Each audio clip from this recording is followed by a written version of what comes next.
स्वागत है आप सभी का मेरे इस लीड कोड के प्रॉब्लम सॉल्विंग सीरीज में, जहां पे मैं आज लीड कोड के 665 वाला क्वेश्चन सॉल्व करने वाला हूं, जिसका नाम है नॉन डिक्रीजिंग एरे।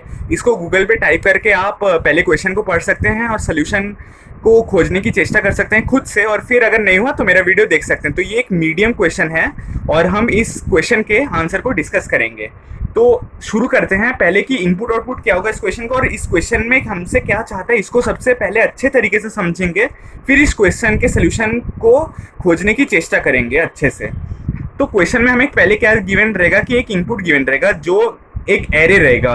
तो इस एरे में एलिमेंट्स किसी भी तरह रह सकता है, सॉर्टेड या अनसॉर्टेड किसी भी वे में रह सकता है। तो हमें क्या कहा गया है कि क्या हम एलिमेंट के किसी एक वैल्यू को मॉडिफाई करके इसे सॉर्टेड बना सकते हैं क्या। हमें येस और नो में जवाब देना है, यानी ट्रू और फॉल्स रिटर्न करना है। अगर हाँ एक एलिमेंट को मॉडिफाई करके हम लोग इस एरे को सॉर्टेड बना सकते हैं तो ट्रू रिटर्न करना है। अगर एक से ज्यादा हो गया तो हमें फॉल्स रिटर्न करना है। और अगर मान लीजिए कि एरे कुछ ऐसा ही दिया रहा हमें, मान लीजिए कि इधर 2,2,2 है जहां पे सारे एलिमेंट सॉर्टेड फॉर्म में है, हाँ, तो हमें इस क्षेत्र में भी ट्रू रिटर्न करना है, इस केस में भी ट्रू रिटर्न करना है। और अगर कुछ ऐसा केस है जहां पे 4, 2, 3 दिया हुआ है, तो हमें क्या पता लग रहा है कि अगर हम इस एलिमेंट को मॉडिफाई कर ले, इसको अगर 1 में चेंज करें तो ये पूरा सॉर्टेड हो जाएगा। यानी हमें सिर्फ एक एलिमेंट को ही मॉडिफाई करना पड़ा। तो हमें क्या पता लग रहा है कि एक एलिमेंट को मॉडिफाई करके जब ये पूरा एरे सॉर्टेड हो गया तो हमें इधर भी ट्रू रिटर्न कर देना है। और 4, 2, 1 में देखें तो अगर किसी एक एलिमेंट को हम लोग मॉडिफाई कर लीजिए, मान लीजिए इसको मॉडिफाई करके हम लोग 1 कर दिए, तो क्या ये सॉर्टेड हो रहा है? नहीं। तो हमें इसको भी मॉडिफाई करने पड़ेगा, फिर हमें पता चलेगा कि ये सॉर्टेड हो गया है। तो हमें एक से ज्यादा एलिमेंट को मॉडिफाई करना पड़ रहा है, तब जाके ये एरे जो है सॉर्टेड बन रहा है। तो हमें क्वेश्चन के इनपुट आउटपुट से क्या समझने को मिला कि ये कब टेस्ट केस में हमें ट्रू रिटर्न करना है, जब एट मैक्स 1 एलिमेंट को मॉडिफाई करके एरे को सॉर्टेड बना सके। एट मैक्स 1 यानी किसी एलिमेंट को बिना मॉडिफाई किए अगर हमें सॉर्टेड एरे मिल गया, जैसे इस क्षेत्र में था, यानी इस केस में भी अगर ये एरे मिल गया तो हमें ट्रू रिटर्न करना है। और अगर कोई एक से ज्यादा एलिमेंट मॉडिफाई करना पड़े तो हमें फॉल्स रिटर्न करना है। तो चलिए, ये तो हो गया क्वेश्चन को समझने की बात। अब इस क्वेश्चन को सॉल्व कैसे करना है ये हम समझेंगे अच्छे से। तो मैं इसको ग्राफिकली एक्सप्लेन करने की कोशिश करूंगा, क्योंकि ग्राफ से खुद मैंने भी समझा था। मुझे भी पहले बस इसको एनालाइज करके कुछ समझ में नहीं आ रहा था कि क्या करना है और क्या नहीं करना है। तो एक ग्राफ के फॉर्म में इसको समझेंगे। ये मान लीजिए कि इंडेक्स है आपके इस वाले एक्स एक्सिस पे, और वाई एक्सिस पे उस इंडेक्स पे एरे का जो वैल्यू है वो गिवन होगा। हाँ, मैं 0 को इधर लिख रहा हूँ, यानी 0 इंडेक्स पे जो वैल्यू है यहाँ पे दिखेगा। फिर ऐसे हम लोग पहले y को बना लेते हैं और x को मार्क कर लेते हैं। तो मान लीजिए कि हमें ट्रू कब रिटर्न करना है। ट्रू तब रिटर्न करना है जब एक ऐसा केस होगा, यानी सारे एलिमेंट्स ही इंक्रीज करते जाएंगे, यानी नॉन डिक्रीजिंग होंगे। तो हमें क्या करना पड़ेगा कि वो अगर ग्राफ के फॉर्म में हम रिप्रेजेंट करिए, बस मैं कॉपी में कर रहा हूं आपको समझाने के लिए। तो जो 0 इंडेक्स पे जो वैल्यू होगा वो इधर कहीं होगा, फिर जो 1 इंडेक्स पे वैल्यू होगा वो यहीं कहीं होगा, फिर 2 इंडेक्स वैल्यू कहाँ होगा, यहीं कहीं होगा। तो कैसा होगा हमारा ग्राफ? कुछ ऐसा रहेगा, हमेशा इंक्रीज करता रहेगा ऐसे, ठीक है, कहीं भी डिक्रीज नहीं करेगा। तो इस केस में हमें ट्रू रिटर्न करना पड़ेगा। या फिर मान लीजिए कुछ ऐसा केस आ गया, जैसे कि ये 4, 2, 3 वाला केस आ गया, तो हमें क्या करना पड़ेगा? मान लीजिए कि वो कुछ ऐसा केस है जहां पे कुछ ऐसा हो रहा है, तो हम लोग क्या करेंगे, इस केस में भी हम लोग को ट्रू रिटर्न करना है। और ये क्या है? इस इंडेक्स पे इसका वैल्यू, इस इंडेक्स पे इसका वैल्यू, ठीक है।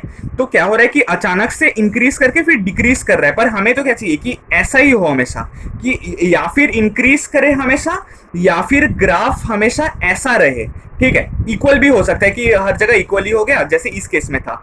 तो अगर ऐसा एक सिचुएशन हो गया फिर भी हमें ट्रू रिटर्न करना है। क्यों ट्रू रिटर्न करना है? क्योंकि इसको अगर हम लोग खींच के नीचे ले आते, यानी इसको अगर हम लोग कुछ ऐसा कर दें कि ये जो पॉइंट है इसको नीचे लिया दे, तो ये ऐसा हो गया और बाकी सब जैसा था वैसा ही रहेगा, तो ये इंक्रीजिंग बने। तो इस केस में भी ट्रू, यानी सिर्फ एक ही पॉइंट को हम लोग को मॉडिफाई करने की जरूरत पड़ी। तो एक चीज हमें समझ में आ रहा है कि अगर एक ऐसा ब्रेक पॉइंट मिला, ऐसा ब्रेक पॉइंट यानी वो एलिमेंट जिसको हमें मॉडिफाई करना पड़ सकता है। क्यों मॉडिफाई करना पड़ सकता है? क्योंकि क्वेश्चन में बोला गया कि हम एट मैक्स एक मॉडिफाई करके इसको सॉर्टेड बनाना चाहते हैं। तो सॉर्टेड बनने के लिए एक तो एलिमेंट मॉडिफाई करना पड़ेगा, और किस एलिमेंट को मॉडिफाई करना पड़ेगा? जो कुछ ऐसा होगा कि इसके पहले जो है इससे कम रहेगा और इसके बाद वाला जो है वो भी कम रहेगा। तो ये बीच में पीक हो गया है, तो इसको हम लोग को खींच के नीचे लाना पड़ेगा। पर एक चीज है कि हम लोग तो इसको भी ऊपर ला सकते थे ना, या फिर इसको नीचे लाए या फिर इसको ऊपर लाए। तो किसको क्या करना है ये हमें बहुत सारे सारे टेस्ट केसेस लेके समझने पड़ेंगे। फिलहाल तो हम लोगों ने ये समझ लिया कि हम लोग को कैसे समझना है कि किसको मॉडिफाई करना है। जब कुछ ऐसा केस आएगा, यानी कि मान लीजिए कुछ ऐसा केस आ गया कि 1 4 और फिर 3, तो इस 4 को खींच के नीचे लाना पड़ेगा और 2 बनाना पड़ेगा, या फिर अगर हम लोग 3 भी रखते हैं तो इससे काम चल जाता, 2 या 3 जो भी चले काम चल जाएगा, 1 भी चल जाता। ठीक है, तो हमें सोचना पड़ेगा कि हम कौन सा वैल्यू इधर लाएं जो ऑप्टिमली सारे टेस्ट केसेस के लिए काम करे अच्छे से। तो एक बार और फिर से अच्छे से समझ लेते हैं कि मान लीजिए कि हमारे ग्राफ में कुछ ऐसा कुछ ग्राफ रहा, ये मैं सिंपली वो जो एरे गिवन है उसको बस मैं ग्राफिकली रिप्रेजेंट कर रहा हूँ कि ये 0th इंडेक्स पे जो वैल्यू देगा, ये फर्स्ट इंडेक्स पे, ये सेकंड, ये थर्ड, ये फोर्थ। अब इधर देखिए 2 तो पीक वैल्यूज है, यानी अगर हम इन दोनों वैल्यूज को मॉडिफाई कर दें तो शायद हमारा एरे सॉर्टेड बन जाए, पर तब हमें फॉल्स रिटर्न करना पड़ेगा, क्योंकि क्वेश्चन में क्या बोला है कि एटमैक्स एक ही को मॉडिफाई कर सकते हैं हम लोग। ठीक है, तो हम लोग एक चीज समझ पा रहे हैं कि हमें कैसे पता चलेगा कि इस एलिमेंट को मॉडिफाई करना है हम in terms of a program. तो वो हम लोग कैसे समझेंगे कि ये वाला जो एलिमेंट है बड़ा होगा अपने बाद वाले एलिमेंट से।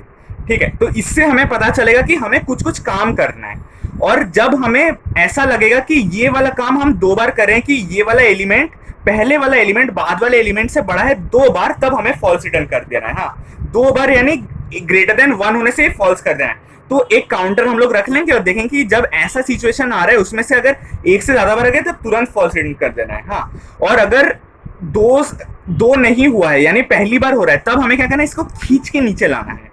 ये खींच के जो नीचे ला रहे हैं ताकि एरे सॉर्टेड बन जाए, ये कैसे करना है अब ये हम लोग डिस्कशन करेंगे। पर उससे पहले एक चीज हम लोग कोड में जाने से पहले एक चीज समझ लेंगे कि क्या करना है। वो एक छोटा सा क्वेश्चन मैं आपको देता हूं कि मान लीजिए कि आपको 2 ठो एडजेसेंट एलिमेंट्स को कंपेयर करके बताना है, तो आप अपना लूप जो है वो कैसे चलाएंगे। ये क्वेश्चन इससे इंडिपेंडेंट है, मैं बस आपको ये क्वेश्चन को समझाने के लिए ये छोटा सा क्वेश्चन दे रहा हूं। तो ये क्वेश्चन में क्या पूछ रहा है कि आपको मान लीजिए कि 2 ठो एडजेसेंट एलिमेंट्स को कंपेयर करके बताना है कि कितने एडजेसेंट एलिमेंट्स इक्वल है। हाँ, तो आप लोग कैसा एक लूप चलाएंगे, मान लीजिए कि ये एक एरे गिवन है 0 1 2 3 और इसमें एलिमेंट्स क्या है 1 1 2 3, तो आपको कहां से कहां तक लूप चलाना है ये बताइए। बस यही इंपॉर्टेंट है जो इस वाले क्वेश्चन में लगेगा हम लोग को यूज। ठीक है, और इस क्वेश्चन को सॉल्व करने के लिए हमें क्या करना है कि एक जनरलाइज्ड अप्रोच समझना पड़ेगा ग्राफ से, उसको सॉल्व करके फिर हम लोग को एज केसेस सॉल्व करना है, और एज केसेस को सॉल्व करने के लिए ये वाला क्वेश्चन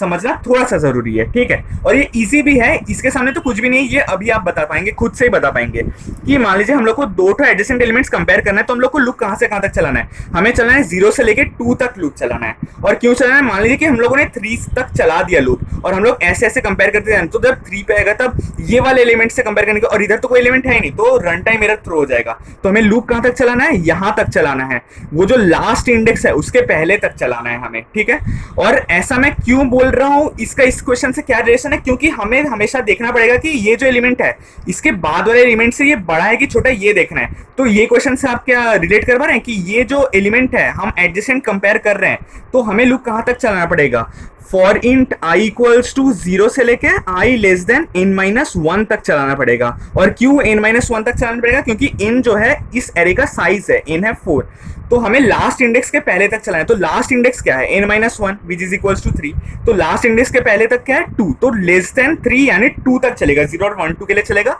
और फिर हम लोग ऐसे ऐसे करके कंपेयर करते चले जाएंगे, तो ताकि रन टाइम एरर ना थ्रो, इसलिए हम लोग लेस देन n-1 तक चलाते हैं लूप, क्योंकि अगर इधर आ गया तो ये इससे कंपेयर करने की कोशिश करेगा, और इधर तो कुछ है ही नहीं एरे में, मतलब हम लोग एलोकेट ही नहीं किए साइज, तो इसलिए जब इधर एक्सेस करने की तो लीड कोड पे रन टाइम एरर थ्रो हो जाएगा। तो हम लोग एक चीज समझ गए कि हम लोग को किस चीज का लूप चलाना है, ये तो हम लोग समझ लिए हैं।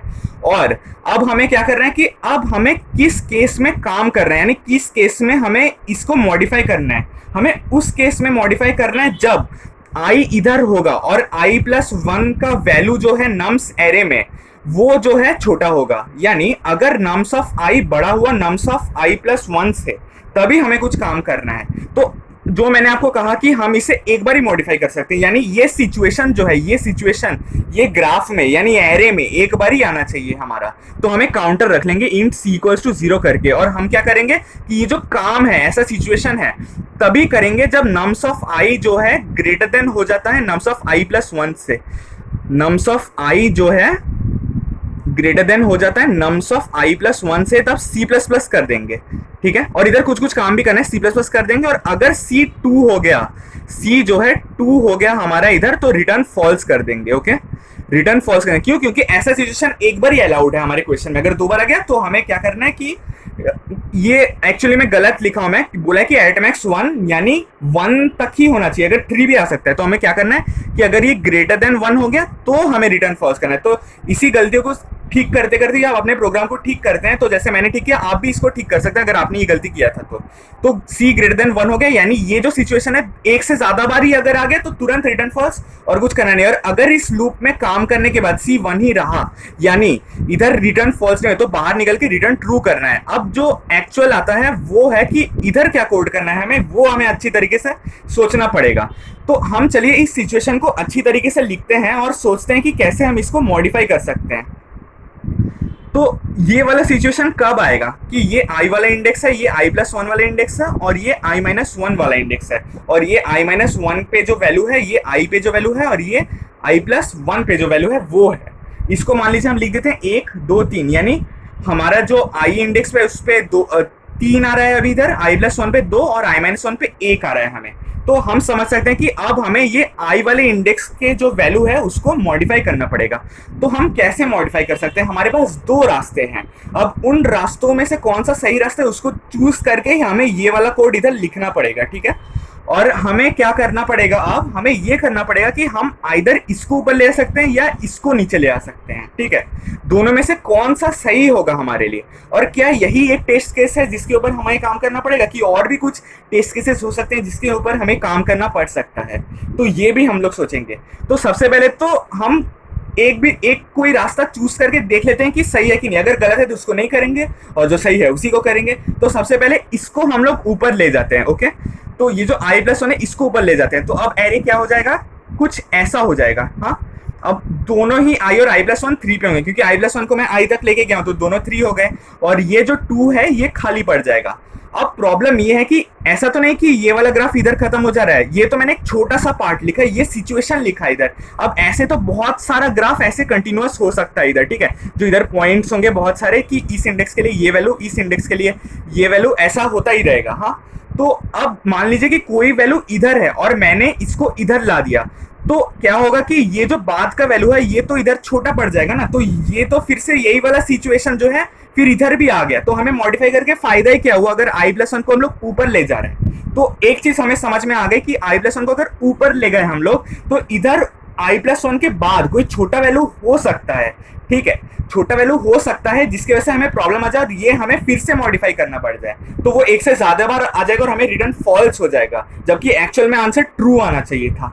तो हमें कुछ ऐसा करना पड़ेगा कि ताकि इसको भी हम ऊपर ना ले जाए और ये केस भी हैंडल हो जाए। तो हम लोग इसको ऊपर ले जाने के बजाय इसको नीचे लाएंगे, ठीक है। तो इसको नीचे जब लाएंगे तो एक केस तो ये था, केस 1 ये हो गया, और केस 2 क्या होगा कि ये जो पॉइंट i वाला है इसको नीचे ले आएंगे, इस वाले 2 तक लाएंगे। ओके, तो इसको 2 तक लाए तो कुछ ऐसा हो गया। तो ये हो गया 2, जो पहले 3 ऊपर तक था, i प्लस 1 को ऊपर तक ले गए थे तो 2.3 तक है। अब चूंकि हमने i को नीचे लाया तो i 2 पर आ गया है। तो अब क्या होगा कि i माइनस 1 और i प्लस 1 हो गया है इधर। ओके, तो अब क्या हो रहा है कि मान लीजिए कि कोई वैल्यू इससे ऊपर भी रहा तो हमें कोई प्रॉब्लम नहीं होगी। हमें क्या चाहिए कि मान लीजिए एक सॉर्टेड एरे है, कुछ ऐसा है कोई सॉर्टेड एरे, तो हमें क्या चाहिए कि इधर जितना सा भी हो सके, इधर जितना भी हो सके वैल्यूज कम हो, ताकि बाद में वैल्यू बड़े भी हो फिर भी ये सॉर्टेड रहे। तो हम क्या करना चाहते हैं कि ये जो वैल्यू है इसको कमाना चाहते हैं जितना, we want smaller elements on the left as much as possible. तो जितना हो सके उतना छोटा करना है। और इन दोनों में से छोटा कौन है? ऑब्वियसली ये वाला छोटा है। तो इस छोटे को तो और छोटा नहीं कर सकते, तो ये जो बड़ा है इसको और छोटा करके ये जो इंडेक्स i पे जो वैल्यू है उसको छोटा करके इंडेक्स ऑफ i प्लस 1 वाले वैल्यू के साथ हम लोग समान कर देंगे। ओके, तो एक चीज समझ पाए कि इसमें जो 2 केस बन रहे थे उसमें हम लोगों ने क्या किया, उनमें से हम लोगों ने नम्स ऑफ i प्लस 1 को इक्वल नहीं किया नम्स ऑफ i के लिए, हम लोगों ने नम्स ऑफ i को इक्वल किया नम्स ऑफ i प्लस 1 के समान। ओके, तो ये वाला केस क्या था कि हम लोग नम्स ऑफ जो i प्लस 1 है उसको समान कर रहे थे नम्स ऑफ i के, यानी इसको ऊपर ले जा रहे थे। तो ये तो गलत हो गया। तो हमें क्या करना है, जो नम्स ऑफ i है यानी ये वाला केस है उसको करना है नम्स ऑफ i प्लस 1 के समान। तो ये तो एक केस हो गया, और इसके अलावा कोई एक टेस्ट केस और है क्या? हाँ, एक टेस्ट केस और भी हो सकता है कि मान लीजिए अगर आप सोच पा रहे हैं तो बहुत बढ़िया, और अगर आप नहीं सोच पा रहे हैं तो मैं आपको बता देता हूं कि ये जो वैल्यू है इधर, ये अगर इससे छोटा हुआ तभी ये सिचुएशन होगा, तो ये इससे कितना छोटा होगा? इससे और भी तो छोटा हो सकता है ना, मैंने तो सिर्फ इतना लिया है। तो तब हमें क्या करना है कि मान लीजिए कि ये कुछ ऐसा रहा, तो ये सिचुएशन तो फिर भी इस इफ वाले ब्लॉक में घुस जाएगा ना। तो अब हमें क्या करना पड़ेगा कि अब हमें इसके लिए अलग से सोचना पड़ेगा, क्योंकि पिछली बार में हम लोगों ने क्या किया था कि इसको टान के नीचे ला दिया था ताकि दोनों में से जो मिनिमम है लेफ्ट में ज्यादा मिनिमम हो जाए।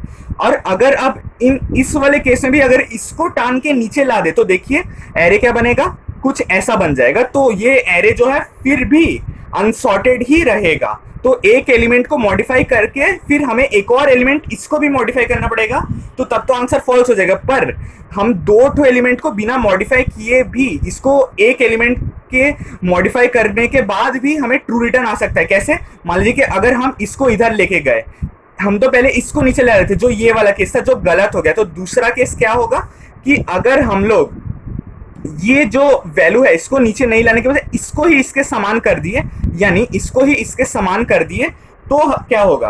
तो ये होगा कि ये भी अब सॉर्टेड हो गया एक एलिमेंट को मॉडिफाई करने की वजह से।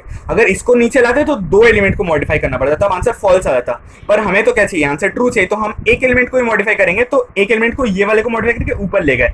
यानी अब हमें क्या करना है कि नम्स ऑफ आई को हमें समान करना है, nums of i plus one को समान करना। Nums of i plus one तो ये है, ये तो आई है, ये आई प्लस वन है, और ये आई माइनस वन है। तो हमने क्या देखा कि एक केस में लिया था nums of i plus one को nums of i minus one से ग्रेटर, और ये जो nums of i plus one है अब जो है इस वाले nums of i minus one से छोटा हो गया। तो एक बार आई प्लस वन पे बड़ा होगा और एक बार आई प्लस वन पे छोटा होगा। आई प्लस वन पे जब बड़ा होगा तब दो केस होंगे, उनमें से एक केस सही होगा, उसको हम लोगों ने सॉल्व किया। और जब आई प्लस वन छोटा होगा उसमें से सिर्फ एक ही केस सही होगा जिसको हम लोगों ने सॉल्व किया। तो इधर क्या होगा कि इधर कौन सा केस सही होगा? जब nums of i plus one को ऊपर ले जाएंगे, यानी nums of i plus one का वैल्यू किसके समान करेंगे? नम्स ऑफ आई के समान। तो ये वैल्यू सही था। तो और इधर कौन सा गलत था कि जब नम्स ऑफ आई को हम लोग समान कर रहे थे nums of i plus one के। ओके, तो जब इसको ऊपर लेके जा रहे हैं तो सही हो जा रहा है, पर अगर इसको नीचे ले जाएंगे यानी नम्स ऑफ आई को इसके समान कर देंगे, तो ये तो फिर भी ये इधर देख ही पा रहे हैं कि ये एरे अनसॉर्टेड ही रहेगा, एक और को मॉडिफाई करना पड़ेगा। तो हम एक चीज समझ चुके हैं कि ये जो वैल्यूज है इसको हमें सोच समझकर लिखना पड़ेगा। तो चलिए ये वाला जो पार्ट है, ये वाला जो पार्ट है इसको हम लोग एक बार अच्छे से लिख लेते हैं कि हमें किस वैल्यू को मॉडिफाई करना है। मैं c greater than equals to 1 return false के बाद ही लिखता हूं और अच्छे से लिखूंगा कि हम लोगों ने क्या देखा कि if nums of i plus one जो है, अगर nums of i minus one से बड़ा है तो हमें क्या करना है? अगर nums of i plus one जो है nums of i minus one से बड़ा है तो हमें क्या करना है? तो हमें कौन सा सही करना है? इसको ऊपर लेके जाना है कि इसको नीचे ले आना है? तो हम इसको नीचे लेके आ रहे थे। क्यों लेके आ रहे थे? क्योंकि इसके बाद एक बड़ा हो सकता था, और अगर इसको ऊपर लेके जाते तो ये नीचे वाला जो है फिर स्टिल अनसॉर्टेड ही रहता है, तो दो ठो मॉडिफाई करना पड़ता है। इसलिए हम लोग इसको नीचे लेके आ रहे हैं, यानी नम्स ऑफ आई को nums of i plus one के वैल्यू के समान कर रहे हैं। तो हम लोग क्या कर रहे हैं? नम्स ऑफ आई जो है उसको nums of i plus one के वैल्यू के समान कर रहे हैं। एल्स इफ हम लोग क्या कर रहे हैं कि ये जो नम्स ऑफ आई इधर तो बड़ा था और अगर इधर छोटा हो गया तो हमें क्या करना है? तब तो इसको नीचे नहीं ले सकते ना, फिर भी देखिए अनसॉर्टेड ही रहेगा। तो हमें क्या करना पड़ेगा कि हमें इसको ऊपर लेके जाना पड़ेगा। तो इसके लिए क्या करेंगे हम लोग? एल्स इफ अगर nums of i minus one जो है अब बड़ा हो जाता है nums of i plus one से, तो हमें क्या करना है कि ये जो nums of i plus one है इसको ऊपर लेके जाना है, यानी इसका पूरा वाइस वर्सा हो जाएगा कि nums of i plus one will be equals to nums of i हो जाएगा। और इसके पहले आपको कोई अगर एक और एज के सूझ रहा है तो आपने इस क्वेश्चन को बहुत अच्छी तरीके से समझ लिया है, और अगर नहीं सूझ रहा है तो मैं बताता हूँ आपको कि कौन सा वो एज केस है जिसके वजह से अभी तक एरर आएगा। तो चलिए मैं आपको बताता हूं कि कौन सी केस के लिए जब i 0 होगा, यानी i जब 0 होगा तब ये i माइनस वन वाले इंडेक्स को कोशिश करेगा कि मैं i माइनस वन वाले इंडेक्स यानी -1 इंडेक्स पे जाऊं। और इस एरे में अगर आप देखेंगे तो वो जो शुरू में हम लोगों ने एग्जाम्पल लिया था, ये 4 2 3 वाला, उसी को लिख लेते हैं एक बार।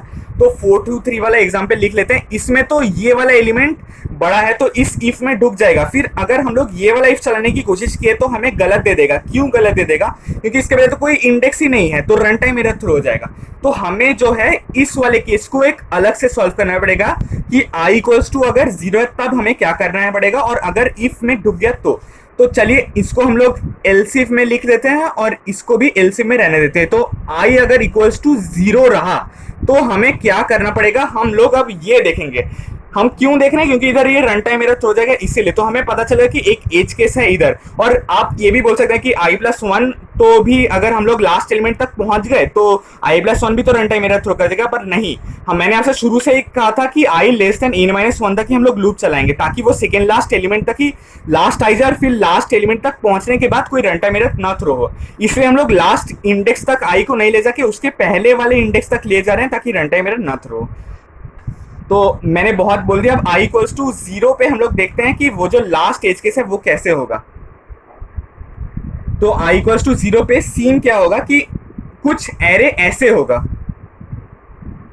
कि ये बड़ा हो गया और ये छोटा गया। अब हमें इसे ही मॉडिफाई करना है। मान लीजिए कि हम इसको इधर लेके गए तो ये क्या होगा, अगर हम लोग ये, अगर i इधर है और ये i+1 है, i-1 का तो सीन ही नहीं है क्योंकि i-1 एग्जिस्ट ही नहीं करता इस केस में। ओके, तो i+1 को जब हम लोग ऊपर लेके जाते हैं तो अगर कुछ ऐसा हो गया और फिर से तो ये अनसॉर्टेड हो जाएगा ना।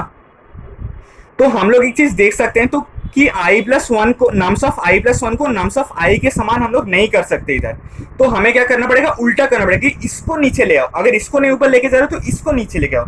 तो हमें क्या करना है कि इसको नीचे ले आना है। तो अब ये एरे क्या हो जाएगा, सही से इसको नीचे लाए तो ये नीचे आ गया और बाकी जैसा है वैसा ही रहेगा। तो ये सॉर्टेड बन गया। तो अब क्या हो जाएगा कि ये नम्स ऑफ i जो है नम्स ऑफ i+1 के समान हो जाएगा। तो हम लोग इधर लिख देंगे कि नम्स ऑफ i हो गया है नम्स ऑफ i+1 के समान। तो यही था हमारा क्वेश्चन। और अगर क्वेश्चन को पूरा पूरा लिख दें तो क्वेश्चन कुछ ऐसा रहेगा कि इंट n जो है नम्स का साइज रहेगा और c काउंटर रहेगा, ताकि हम वो सिचुएशन को कैलकुलेट कर सकें कि अगर हमें 2 ठो वैल्यू मिल रहा है जिसे हमें मॉडिफाई करना पड़ सकता है तब तो भाई रिटर्न फॉल्स कर देना है। और अगर एक ही वैल्यू मिल रहा है तो हमें उसे मॉडिफाई कर देना है। पहली बार मिले तो मॉडिफाई कर दो, अगर दूसरी तीसरी बार मिले तो तुरंत हमें फॉल्स रिटर्न कर देना है। ओके, फिर हमें क्या करना है कि यही जो लूप हम लोगों ने इधर लिखा था, हमने तो बस ये वाला पार्ट ही, जो गोला वाला पार्ट है, यही इधर लिखा है। अब तो बस इसी पार्ट को फिर से ठीक तरीके से पूरा कोड को लिखने के लिए लिख दे रहे हैं हम लोग कि for int i equals to 0, i less than n-1 और फिर i++। उसके बाद हमें क्या करना है कि ये सिचुएशन जब मिले हमें तभी ये सब काम करना है। नहीं तो हम लोग मॉडिफाई फालतू का क्यों करेंगे? जब हमें एरे ऐसे सॉर्टेड मिल जाएगा तो हम क्यों फालतू का ये सब CV इंक्रीज करने जाएंगे? तो हम क्या करेंगे, जब ऐसा सिचुएशन हमें मिलेगा, यानी कब मिलेगा, जब नम्स ऑफ i जो है अपने बाद वाले एलिमेंट से बड़ा हो जाएगा। तो ऐसा सिचुएशन ऐसा क्यों मिल रहा है? क्योंकि बाद वाला एलिमेंट हमेशा बड़ा होना चाहिए। क्योंकि सॉर्टेड एरे में क्या होता है, बाद वाला एलिमेंट हमेशा इक्वल होता है, बड़ा होता है। पर अगर छोटा हो गया बाद वाला एलिमेंट तो हमें वो सिचुएशन मिल जाएगा। तो अगर nums of i greater than equals to nums of i+1 से, तो c++ कर देना है हमें। और इधर एक बहुत बड़ा सा ब्रैकेट होगा, ये पूरा इफ के अंदर आ रहा है और ये पूरा एक फॉर लूप है। और अगर c जो है ग्रेटर देन 1 हो जाता है तो रिटर्न फॉल्स कर देना है हमें। और अगर लूप से हम लोग निकल आते हैं तो तभी निकल पाएंगे जब पूरे एरे में हमें या फिर एक एलिमेंट मिला जिसे मॉडिफाई करके हम एरे को सॉर्टेड बना पाए, या फिर पूरा एरे ही सॉर्टेड था, तभी इस लूप से निकल पाएंगे। तो इस लूप से निकलने के बाद ये है एंड ऑफ फॉर लूप और ये है एंड ऑफ ये वाला इफ, ठीक है। और ये जो इफ है ये तो 3 इफ एल्स कंडीशंस हैं जो मैंने आपको समझाया 2 केस लेके। और ये फॉर लूप से निकलने के बाद अब क्या होगा कि फॉर लूप से निकलने के बाद हम रिटर्न फॉल्स कर देंगे। तो एक बार जस्ट रिकैप करने के लिए हम लोगों ने क्या किया था कि हमारे पास 2 सिचुएशन थे। ये तो कोड आई होप कि आपको समझ में आएगा कि क्या करना है। कि ऐसे सिचुएशन थे जहां पे एक बार जो नम्स ऑफ i+1 था वो बड़ा था नम्स ऑफ i-1 से, और एक बार क्या था नम्स ऑफ i+1 बड़ा था नम्स ऑफ i-1 बड़ा था नम्स ऑफ i+1 से। तो इस केस में हमें क्या करना पड़ा था कि इसको नीचे ले आना पड़ा था, यानी ये जो नम्स ऑफ i है equals to nums of i+1 करना पड़ा था। और इस केस में हमें क्या करना पड़ा था कि इसको अगर नीचे ले आते जैसे इधर किया था तो ये अनसॉर्टेड ही बन जाता, मतलब एक और एलिमेंट मॉडिफाई करना पड़ता तो फिर रिटर्न फॉल्स होता। पर हमें तो पता है कि इस क्वेश्चन का आंसर ट्रू है, तो हमें कुछ ऐसा लॉजिक लगाना पड़ेगा ताकि हमारा सही आंसर है। तो इसको नीचे नहीं लाने के बजाय अगर ये इससे छोटा हुआ तो इसको ऊपर ले जाएंगे। हाँ, तो इसको ऊपर लेके गए, यानी नम्स ऑफ i प्लस 1 को समान कर दिया हम लोग नम्स ऑफ i के। और एक एज केस हो रहा था कि पहले वाला एलिमेंट मान लीजिएगा अगर ना हो, यानी वैसा केस कब आएगा जब i 0 पे खाएगा तो उसके लिए तो कोई एलिमेंट नहीं। तो उसके लिए हम लोगों ने क्या किया कि ये वाला केस ले लिया कि अगर हम लोग इसके ऊपर ले गए तो मान लीजिए इसके ऊपर ले जाने के बाद ऐसा एलिमेंट हो सकता है छोटा हो तो फिर से अनसॉर्टेड हो जाएगा और आंसर फॉल्स हो जाएगा। तो हमें तो ट्रू आंसर चाहिए, तो हम लोग क्या करेंगे, इससे अच्छा इसी को नीचे ला दें और इसको नीचे लाने के बाद अगर कोई भी और एक तो मॉडिफाई करने के बाद कोई भी और एलिमेंट को मॉडिफाई नहीं करना पड़े तो ट्रू मिल जाएगा। और ऐसा फिर से आ जाए तो हमें फॉल्स रिटर्न करना है, क्योंकि ऐसा सिचुएशन 2 बार मिला है। तो आई होप आपको क्वेश्चन बहुत अच्छी तरीके से समझ में आ गया होगा। ये ग्राफ के तरह कोई भी यूट्यूब पे एक्सप्लेन नहीं किया है, और अगर आपको समझ में नहीं आया तो जरूर कमेंट सेक्शन में बता दीजिएगा, मैं फिर से कुछ रिप्लाई करने की भी कोशिश करूंगा। धन्यवाद।